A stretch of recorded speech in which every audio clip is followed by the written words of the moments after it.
Hello बच्चों, नमस्कार। आप सभी का स्वागत है आपके अपने यूट्यूब चैनल नवोदयन क्लासेस 2020 पर। जैसा कि आपको मालूम है कि आज से हमारा जो मैथ टेस्ट है वो स्टार्ट हो रहा है। और मैथ टेस्ट में क्या होगा ये सब कुछ आपको बता दिया था कल। और आज आपका मैथ टेस्ट आ गया था। लगभग जितने भी व्हाट्सएप ग्रुप है, टेलीग्राम ग्रुप है, सब पर ये पीडीएफ उपलब्ध था। और आगे जितने भी ये टेस्ट होंगे सब के पीडीएफ आपको सारे ग्रुप्स में मिल जाएंगे। ऐसा कुछ भी नहीं है कि ये टेस्ट सिर्फ उम्मीद बैच के लिए है, ये सबके लिए है। और इसका क्लास हर दिन आपका 6 बजे होगा, शाम को 6 बजे होगा। तब तक आप 5:30 बजे तक कर लीजिए उसको। और 6 बजे वाली जो क्लास होगी 6 बजे, उसको आराम से आप चेक करके उसमें चेक कर लीजिए। और आपको कितने मार्क्स आए ये आपको जो मैंने बोर्ड का लिंक दिया था टेलीग्राम में, उस बोर्ड पर आप भेजकर बता दीजिएगा कि मेरे को इतने नंबर आए हैं। उस हिसाब से बाद में आपका इसका रिजल्ट भी बन जाएगा और उसके अकॉर्डिंग ही आपकी परफॉर्मेंस का पता चल पाएगा। ठीक है। तो जैसा कि मैथ टेस्ट के बारे में आपको पता होगा कि फर्स्ट मैथ टेस्ट है। और इसमें जितने भी मैथ्स के इम्पोर्टेंट क्वेश्चन टाइप्स होते हैं वो सारे के सारे क्वेश्चन इंक्लूड किए हुए हैं। और ये टेस्ट हिंदी और इंग्लिश दोनों मीडियम्स में शामिल है। ये जो आप पोस्टर देख रहे हैं ये 2022 में जो बच्चे पास नवोदय में सेलेक्ट हुए थे उनका दिया हुआ है। उनके नाम, वो कहाँ पर सेलेक्ट हुए हैं, वो सब उनकी डिटेल दी हुई है। और ये सारे के सारे बच्चे नवोदयन क्लासेस 2020 में पढ़ते थे, स्टडी करते थे। ठीक है। अब यहाँ पर पहला क्वेश्चन देखिए। पहला क्वेश्चन क्या कह रहा है, ध्यान से समझिएगा। 3 अंकों की सबसे बड़ी संख्या व तथा सबसे छोटी संख्या का अंतर क्या है। The difference between the largest and the smallest 3 digit number is. आपको पता है लार्जेस्ट नंबर और डिजिट नंबर कैसे बनता है। तो यहाँ पर 3 डिजिट का बनाना है तो सबसे लार्जेस्ट बनाएंगे तो सबसे लार्जेस्ट डिजिट, सबसे बड़ा अंक कौन सा होता है, 9 होता है, 9 होता है। तो 9 को आप 3 बार, 3 अंकों की पूछी है तो 3 बार लिखेंगे, 3 टाइम्स लिखेंगे। ठीक है। उसके बाद में आपको छोटी संख्या स्मॉलेस्ट नंबर बनाना है। तो स्मॉलेस्ट में पहले तो आपको 1 लिखना है और उसके बाद में जितने अंक बच जाए, 3 अंकों की पूछी है तो 2 अंक पीछे बच जाएंगे तो 2 आपको जीरो लगाने हैं। ठीक है। उसका बाद में क्या पूछा है, डिफरेंस पूछा है, अंतर पूछा है। अंतर का मतलब घटाना होता है, यानी कि सब्सट्रैक्ट करना होता है। तो सब्सट्रैक्ट कर लीजिए। तो यहाँ पर 9 में से 0 को माइनस करेंगे तो 9 आएगा, 9 में से 0 को माइनस करेंगे तो 9 आएगा, और 9 में से 1 को माइनस करेगा तो 8 आ जाएगा। यानी कि 899, यानी कि ऑप्शन नंबर सी है वो आपका एकदम राइट आंसर हो जाएगा। ठीक है। पहला क्वेश्चन अच्छे से समझ में आ गया होगा। नेक्स्ट क्वेश्चन को देखिए।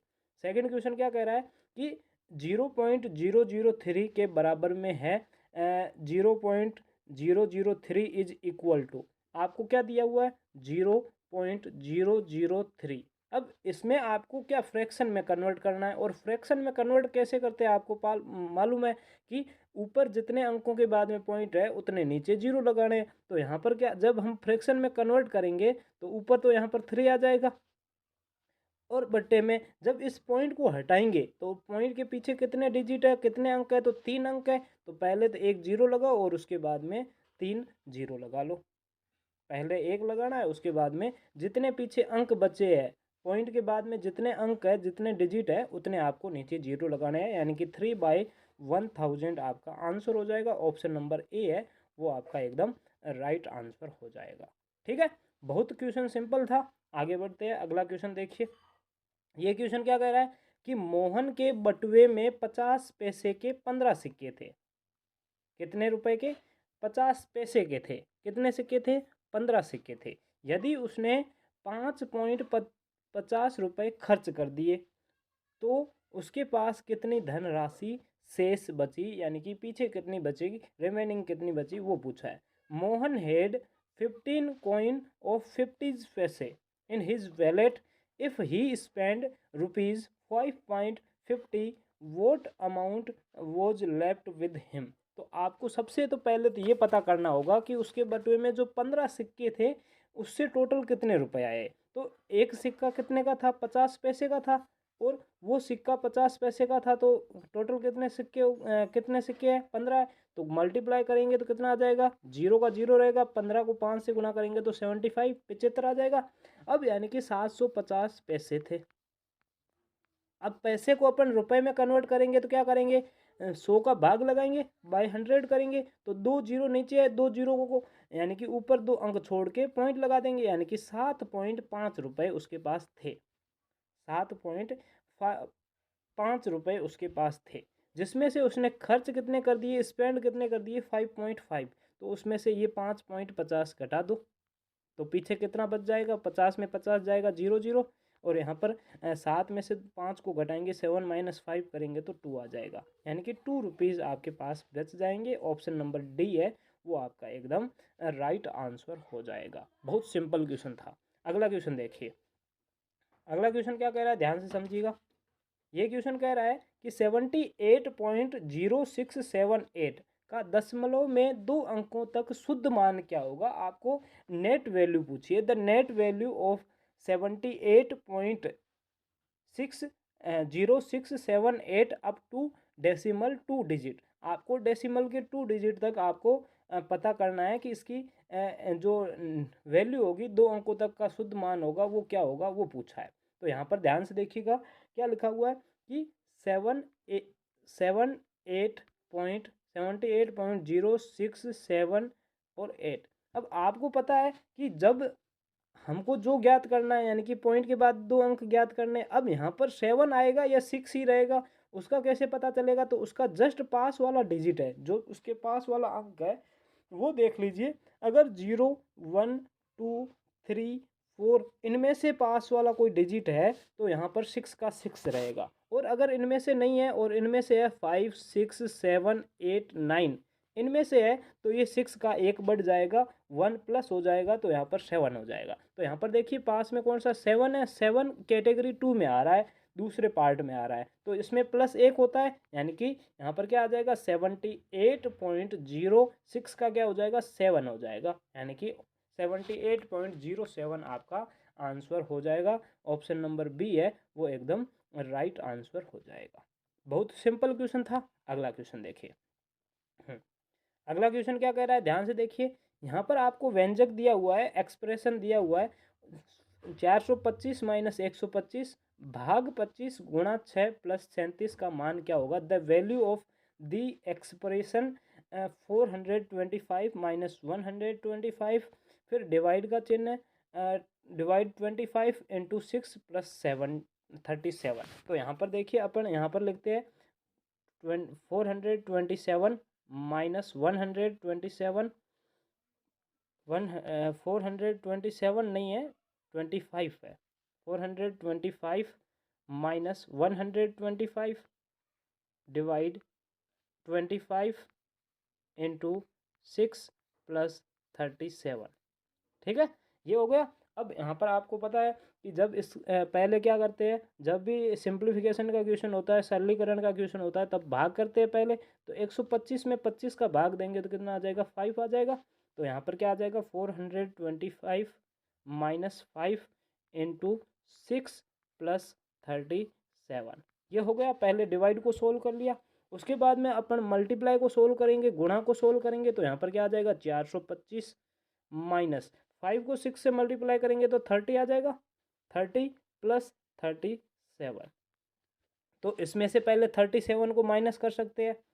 425 में से आपको माइनस करना है तो आप माइनस कर सकते हैं, नहीं तो ये माइनस 30 है और ये प्लस के 37 है। आप इन दोनों को कट करेंगे तो पीछे प्लस का 7 बचेगा, और इधर क्या आ जाएगा, 425। 425 में 7 को ऐड करेंगे, 7 को ऐड करेंगे तो 432 आ जाएगा। कितना आ जाएगा, 432, यानी कि ऑप्शन नंबर डी है वो आपका एकदम राइट आंसर हो जाएगा। पहले डिवाइड करना है, फिर मल्टीप्लाई, फिर ऐड और सब्सट्रैक्ट करना है, जोड़ना और घटाना है। ठीक है, आगे देखिए। अगला क्वेश्चन देखिए, समझिए ध्यान से। एक व्यक्ति अपनी आय का 25% बचाता है, सेव करता है। यदि वह प्रति माह 300 रुपये की बचत करता है, कितने रुपए बचाता है, 300 रुपये बचाता है, तो उसकी मासिक आय कितनी है, यानी कि मंथली इनकम है वो कितनी है, यानी कि एक मंथ में वो कितने रुपए अर्न करता है, कितने रुपए कमाता है। A man save 25 of his income, यानी कि जितनी इनकम है उसका 25% सेव करता है, और उसकी सेविंग दी हुई है कितनी है, 3000 पर मंथ दी हुई है। Then what is his monthly income, उसकी मंथली इनकम क्या होगी ये आपको पता करना है। अब यहाँ पर देखिए ध्यान से, इसको कैसे करेंगे, तो यहाँ पर देखो मान लो कि उसकी मंथली इनकम कितनी है, एक्स है, XYZ ABC कुछ भी मान सकते हो, ठीक है, आपकी इच्छा हो वो मान सकते हो। तो यहाँ पर एक्स, और एक्स का 25% सेव करता है, यानी कि एक्स का 25% है, वो किसके बराबर में है, वो मासिक सेविंग कितनी करता है, 3000 करता है, यानी कि 3000 के बराबर में है। तो यहाँ पर आप कट करोगे तो 5 25 1 जा 25, 25 को 100 से करोगे तो 25 4 जा 100 हो जाएगा। तो यहाँ पर कितना आ जाएगा, x/4 इक्वल टू 3000। अब आपको मालूम है कि ये 4 डिवाइड में उधर जाएगा तो मल्टीप्लाई में हो जाएगा, तो यहाँ पर मल्टीप्लाई में आ जाएगा। फिर 0 से मल्टीप्लाई करेगा तो 0, और 4 को 3 से करेंगे तो 12, यानी कि 12,000 आपका आंसर हो जाएगा। ऑप्शन नंबर बी है वो एकदम राइट आंसर हो जाएगा। ठीक है, यानी कि उसकी मासिक अर्निंग कितनी है, मंथली अर्निंग कितनी है, तो एक्स की वैल्यू हमने फाइंड आउट कर ली, कितना आ रहा है, 12,000 आ रहा है, 12,000 आ रहा है। ठीक है, आगे देखिए 7 नंबर क्वेश्चन। एक व्यक्ति 24 रुपये प्रति दर्जन की दर से 10 दर्जन पेन खरीदता है। कितने दर्जन खरीदता है, 10 दर्जन पेन खरीदता है, और उन्हें 36 रुपये प्रति दर्जन के भाव से बेच देता है। ठीक है, 36 रुपये के हिसाब से बेच देता है, तो उसका लाभ या हानि क्या होगा वो आपको पूछा है। A person buys 10 dozens pen at the rate of ₹25 per dozen and sell them at ₹36 per dozen. What is the profit or loss, ये आपको फाइंड आउट करना है। तो पहले तो आप सीपी ज्ञात करोगे, क्रय मूल्य कितना है, तो क्रय मूल्य का मतलब क्या होता है, खरीदने वाला मूल्य। तो 24 रुपये प्रति दर्जन के हिसाब से 10 दर्जन पेन खरीदी, यानी कि एक दर्जन, यानी कि 1 दर्जन के कितने रुपीज़ है, 24 है। 1 दर्जन के 24 है, तो 10 दर्जन के कितने हो जाएंगे, क्योंकि 10 दर्जन उसने खरीदे, तो 10 से मल्टीप्लाई करोगे तो 240 आ जाएगा। ठीक है, अब उसने बेचा, सेलिंग किया, तो सेलिंग प्राइस यानी कि विक्रय मूल्य कितना होगा, तो एक दर्जन को कितने में बेचा, 36 रुपये में, तो 36 × 10, पूरे बेच दिए, 10 दर्जन खरीदे तो 10 बेच देगा, तो इसको मल्टीप्लाई करेंगे तो कितना आ जाएगा, 360 आ जाएगा।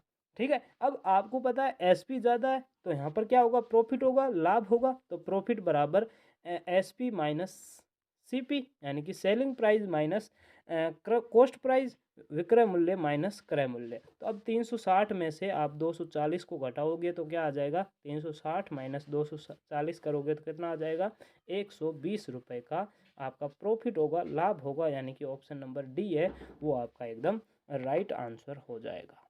ठीक है, अगला देखिए 8 नंबर क्वेश्चन। तो यहाँ पर देखिए ये क्वेश्चन क्या कह रहा है, ध्यान से समझिए।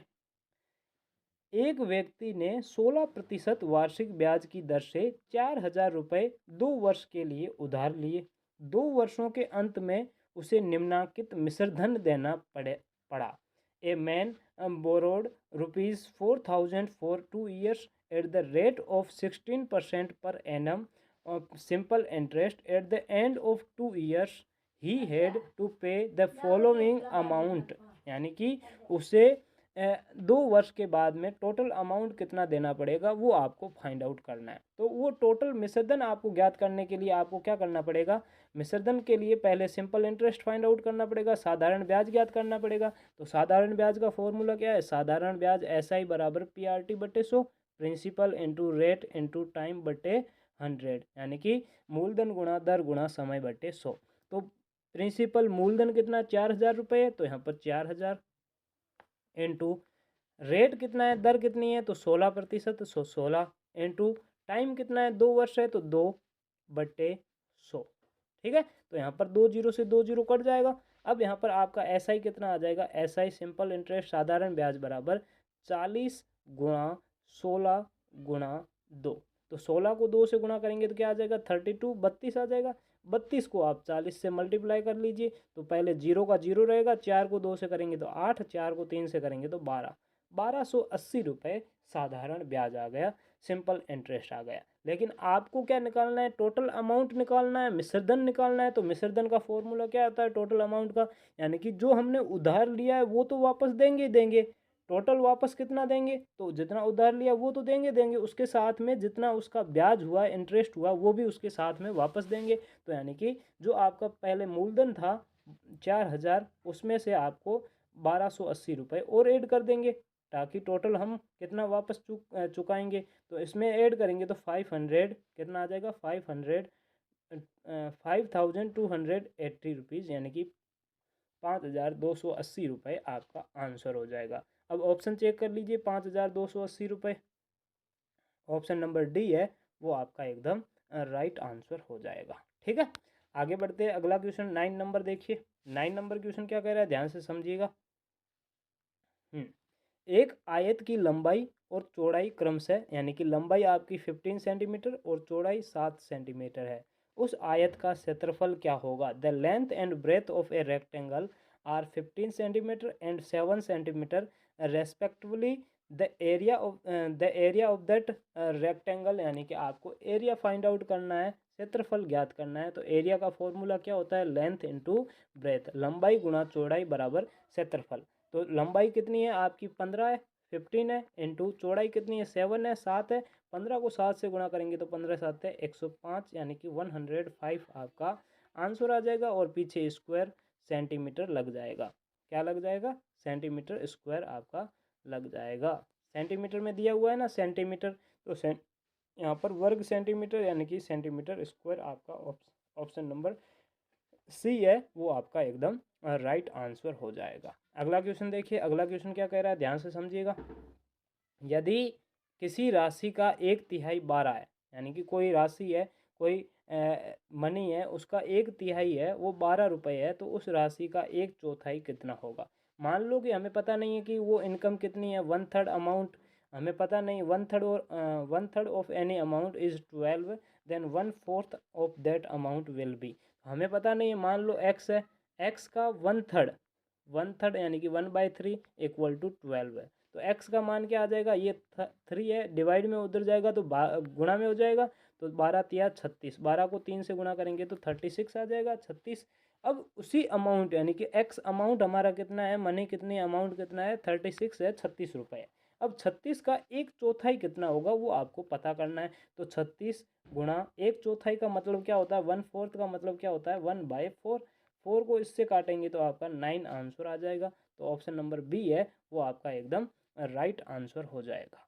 ठीक है, आगे बढ़ते हैं। अगला क्वेश्चन देखिएगा। अगला क्वेश्चन क्या कह रहा है, एक बस 2 घंटे में 60 किलोमीटर चलती है, ठीक है, वह 30 मिनट में कितनी दूरी तय करेगी। A bus travel 60 kilometre in 2 hour, how far will it cover in 30 minutes. अब आप यहाँ पर देखिए कि 2 घंटे में कितनी चलती है 60 किलोमीटर, तो 1 घंटे में कितनी चलेगी, यानी कि उसकी आधी से कर दो 30 किलोमीटर। अब 1 घंटे में 30 चलेगी तो 30 मिनट का आधा घंटा होता है 30 मिनट का मतलब, तो आधे घंटे में कितना चलेगी, तो इसका वापस आधा कर दो 15 किलोमीटर, 15 किलोमीटर, यानी कि ऑप्शन नंबर सी है वो आपका एकदम राइट आंसर हो जाएगा। ठीक है, नेक्स्ट क्वेश्चन देखिए। अगला क्वेश्चन क्या कह रहा है, ध्यान से समझिएगा कि 60 और 72 के महत्तम समापवर्तक और लघुत्तम समापवर्तक का गुणनफल बराबर होगा, यानी कि उन दोनों का प्रोडक्ट क्या होगा वो आपको फाइंड आउट करना है। The product of the greatest common, यहाँ पर कॉमन मल्टीपल आ जाएगा, यहाँ पर लिस्ट देखो, समापवर्तक है, महत्तम है, ग्रेटेस्ट कॉमन फैक्टर, और यहाँ पर least common multiples of the equal 60 and 72। तो आपको सबसे पहले क्या करना है, इनका एलसीएम लेना है और एचसीएफ लेना है, और उसके बाद में उनका जो गुणनफल होगा एलसीएम और एचसीएफ का वो किसके बराबर में होगा वो आपको पता करना है। तो आपको अगर आपने जो पढ़ाया था उसमें आपने एक देखा होगा कि क्या लिखा हुआ था कि पहली संख्या, आप एलसीएम और एचसीएफ निकालने से सिंपल तरीका यही है कि आप ऐसे कर लो, पहली संख्या इनटू दूसरी संख्या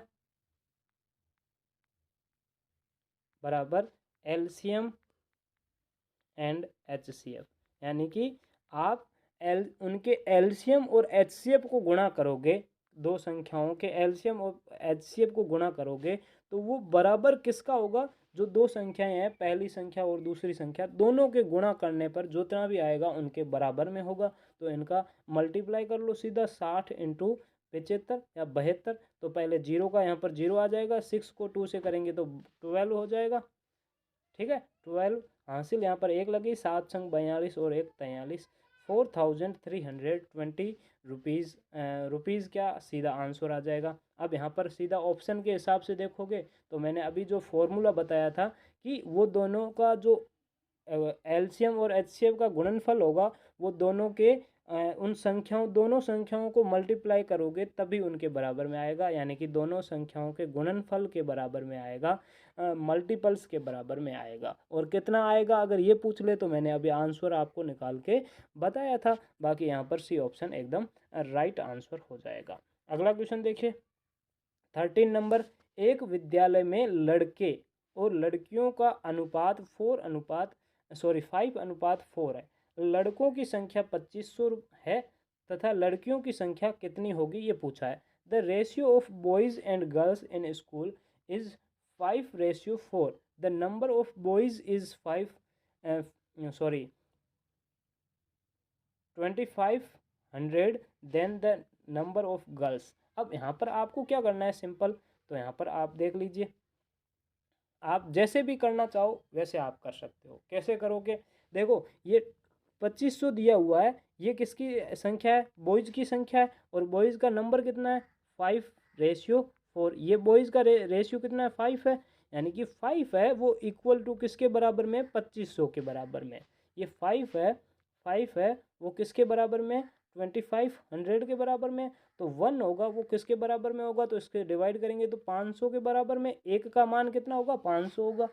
तो आपको गर्ल्स यानी कि 4 किसके बराबर में होगा, देखो बॉयज़ है वो 5 है, 5 के बराबर में कितने हैं 2500, तो एक के बराबर में 500 हो जाएंगे। अब गर्ल्स 4 है, 4 रेशियो में दिया हुआ, तो इनकी संख्या कितनी होगी, तो 4 को 500 से गुणा कर लो, क्योंकि एक किसके बराबर में 500 के बराबर में, तो 4 किसके बराबर में हो जाएगा, तो 500 को 400 से मल्टीप्लाई करोगे तो 2000 आपका आंसर हो जाएगा, 2000 आंसर हो जाएगा। ऑप्शन नंबर ए है वो आपका एकदम राइट आंसर हो जाएगा। ठीक है, अगला क्वेश्चन देखिए। अगला क्वेश्चन क्या कह रहा है, ध्यान से समझिएगा। चाल 200 मीटर प्रति 20 सेकंड के तुल्य है, तो है किलोमीटर प्रति घंटा में चाल क्या होगी। Speed is equal to 200 metre per 20 second in kilometre पर हावर। आपको किलोमीटर पर घंटे में चेंज करना है। अब कैसे करोगे, तो 200/20 यानी कि 200 मीटर कितने सेकंड में चलती है, 20 सेकंड में। तो इसकी चाल क्या हो जाएगी, तो 20 से ये 20 कट जाएगा, यानी कि 10 मीटर प्रति सेकंड ये आपकी चाल होगी। अब सबसे जो इम्पोर्टेंट चीज़ बता रहा हूँ वो ध्यान से समझना, इसको मैं एक बार मिटा देता हूँ। आपको हमेशा ध्यान रखना है कि आपको जब भी चेंज करने वाले क्वेश्चन पूछेंगे तो या तो आपको किस में, मीटर प्रति सेकंड से किलोमीटर प्रति सेकंड, किलोमीटर प्रति घंटे में पूछेगा, या किलोमीटर प्रति घंटे से आपको मीटर प्रति सेकंड में पूछेगा, मीटर पर सेकंड में पूछेगा। ठीक है, अब आपको ये मालूम है कि ये मीटर है वो किलोमीटर से छोटा होता है, और घंटा है वो सेकंड है वो घंटे से छोटा है, यानी कि ये चाल छोटी है, स्मॉल है, और ये लार्जेस्ट है यानी कि बड़ी है। तो जब भी हम बड़े की ओर जाएंगे, यानी कि अगर आप किसी भी संख्या से गुणा करते हो तो उसको या तो 18/5 से गुणा करेंगे, या फिर 5/18 से गुणा करेंगे, उसकी जो स्पीड है, चाल है, उसको चेंज करने के लिए। तो जब भी हम बड़े की ओर जाएंगे तो बड़ा संख्या ऊपर आएगी, यानी कि 18 बड़ी है तो यहाँ पर 18/5 आएगा, यानी कि हम लार्जेस्ट की तरफ जा रहे हैं, ग्रेटेस्ट की तरफ जा रहे हैं। तो यहाँ पर भी जो 18 है वो 5 से ग्रेटेस्ट है, यानी कि ऊपर 18 आएगा, नीचे 5 आएगा। और जब हम बड़े से छोटे की ओर जा रहे हैं, ग्रेटेस्ट से स्मॉलेस्ट की तरफ जा रहे हैं, तो उसको हम स्मॉलेस्ट ऊपर आ जाएगा और नीचे ग्रेटेस्ट आ जाएगा, यानी कि 5/18 से गुणा करेंगे। तो अभी हमारी चाल क्या थी, 10 मीटर पर सेकंड थी। अब ये छोटी है, छोटे से हम बड़े की ओर जा रहे हैं, ये मीटर प्रति सेकंड छोटे, छोटे से बड़े की ओर जा रहे हैं, तो पहले बड़ा अंक ऊपर आएगा, यानी कि 10 को किससे मल्टीप्लाई करेंगे, 18/5 5 से मल्टीप्लाई करेंगे तो 5 से ये 2 कट जाएगा, 10 कट जाएगा, 2 आएगा, 2 को 18 से गुणा करेंगे तो 36 आ जाएगा, 36। तो 36 किलोमीटर प्रति घंटा, यानी कि ऑप्शन नंबर बी है वो आपका एकदम राइट आंसर हो जाएगा। ठीक है, अगला क्वेश्चन देखिए। अनुज की आय और उसका खर्च का अनुपात 5:8 है, तो खर्च और बचत का अनुपात कितना होगा? The ratio of income and expenditure of Anuj is 8:5। Then the ratio of expenditure and saving will be respectively. अब आपको मैं एक एग्जांपल देता हूँ कि आपके पापा मंथली 10,000 रुपये कमाते हैं और 5,000 रुपये या 8,000 रुपये खर्च कर देते हैं। ठीक है, तो अब उनके पास बचेंगे कितने? तो आप सीधा क्या कह सकते हो कि अगर 8,000 खर्च करते हैं तो 2,000 बचते हैं, अगर 5,000 खर्च करते हैं तो 5,000 और बचते हैं। वैसे के वैसे यहाँ पर जो आपकी इनकम है, यहाँ पर इनकम यानी कि आय, और यहाँ पर ये खर्च दिया हुआ है, एक्सपेंडिचर दिया हुआ है खर्च, यानी कि आय आपकी टोटल आय कितनी है, टोटल इनकम कितनी है, 8 जिसमें से आप 5 रुपये खर्च कर देते हो, तो पीछे सेविंग कितनी बचेगी, सेव कितने करोगे तो 8 में से 5 चले जाएंगे, पीछे 3 बचेगा, यानी कि सेविंग आप कितनी करोगे, 3 रुपये की करोगे। तो अब आपको जो खर्च और बचत का पूछा है, यानी कि एक्सपेंडिचर और सेविंग का पूछा है, तो एक्सपेंडिचर 5, यानी कि जितना खर्च करते हो तो उतना तो होगा ही होगा, प्लस रेशियो में बचत, सेविंग कितनी हो जाएगी, 3 रुपये सेविंग हो जाएगी, तो 5:3, यानी कि ऑप्शन नंबर सी है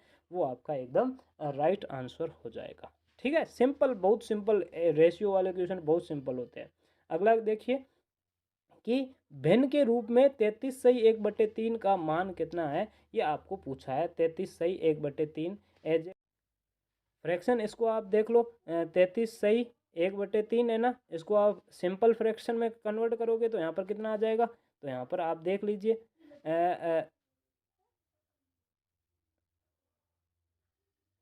यहाँ पर कितना आ जाएगा, तो यहाँ पर देख लीजिए आराम से, फ्रैक्शन के रूप में पूछा है ना, एज ए फ्रैक्शन।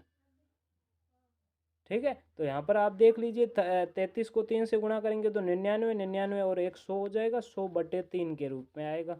अब यहाँ पर 100/3 के रूप में यहाँ पर कुछ दिया हुआ नहीं है, 1/3 इसका आंसर।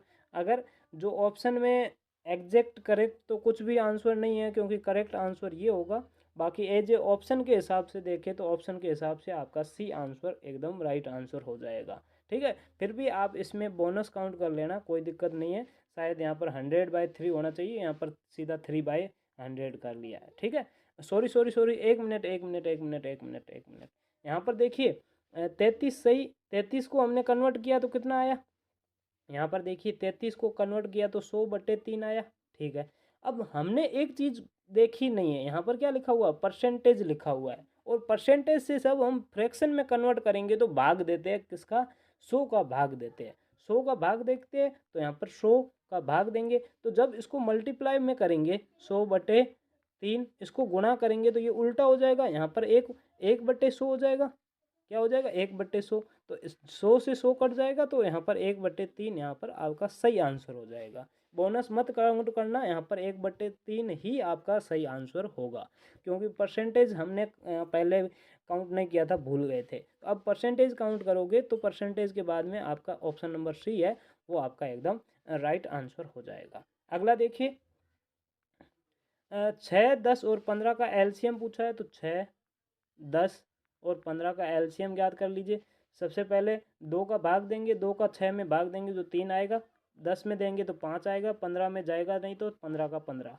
अब 2 का भाग नहीं जा रहा, अब 3 का भाग देंगे तो 3 में 3 का भाग देंगे तो 1 आएगा, 3 में 5 का भाग नहीं, 5 में 3 का भाग नहीं जाएगा, 15 में 3 का भाग देंगे तो 5 आ जाएगा, वापस 5 से डिवाइड करेंगे तो 1 1 1।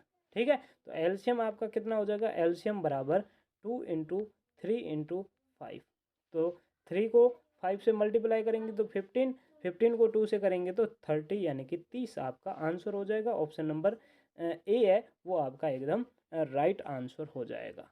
ठीक है, आगे देखिए अगला क्वेश्चन। अगला क्वेश्चन, एक अभाज्य संख्या के कितने गुणनखंड होते हैं, how many factors does the prime number have.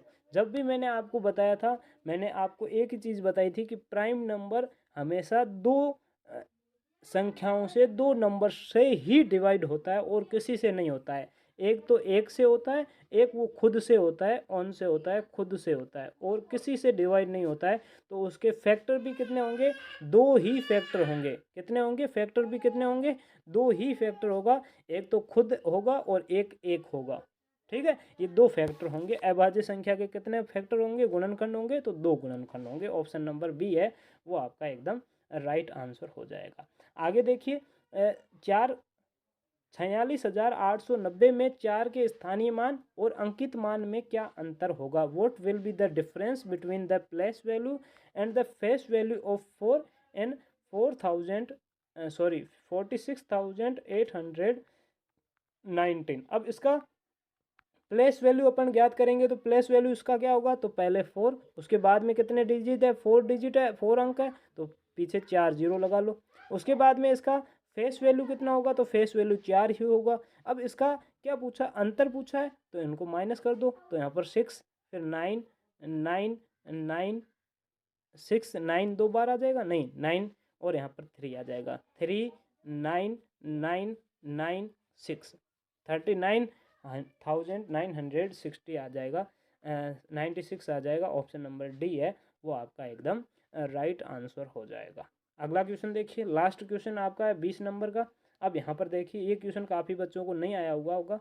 -1 की घात 15 है वो किसके बराबर में होगा? यानी कि आपका ये ऊपर जो घात दिया हुआ है, इसको कैसे हम फाइंड आउट करेंगे? तो इसका मतलब क्या होता है कि -1 को 15 बार गुणा करो। -1 इंटू -1 इंटू -1, ऐसे 15 बार गुणा करनी है। 15 बार आपको मल्टीप्लाई करना है। तो हमेशा ध्यान रखना है, ये तो 15 दिया हुआ है, कई बार ज़्यादा भी हो सकते हैं। तो आपको क्या ध्यान रखना है, जब भी हम -1 को -1 से मल्टीप्लाई करते हैं, 2 बार माइनस मल्टीप्लाई करते हैं, तो कितना आता है? 1 आता है, क्योंकि माइनस और माइनस कितना हो जाता है? प्लस हो जाता है। और जब इसको माइनस को 3 बार गुणा करते हैं, इंटू माइनस, तो 1 को 3 बार गुणा करेंगे तो 3 ही आएगा, सॉरी 1 आएगा। और माइनस से माइनस को करेंगे तो प्लस, प्लस को वापस माइनस से करेंगे तो माइनस आएगा। यानी कि अगर आप सम संख्या से उसको बार बार गुणा करते हो तो प्लस में आंसर आएगा, नहीं तो माइनस में आएगा। तो यहाँ पर जो 15 है वो सम नहीं है।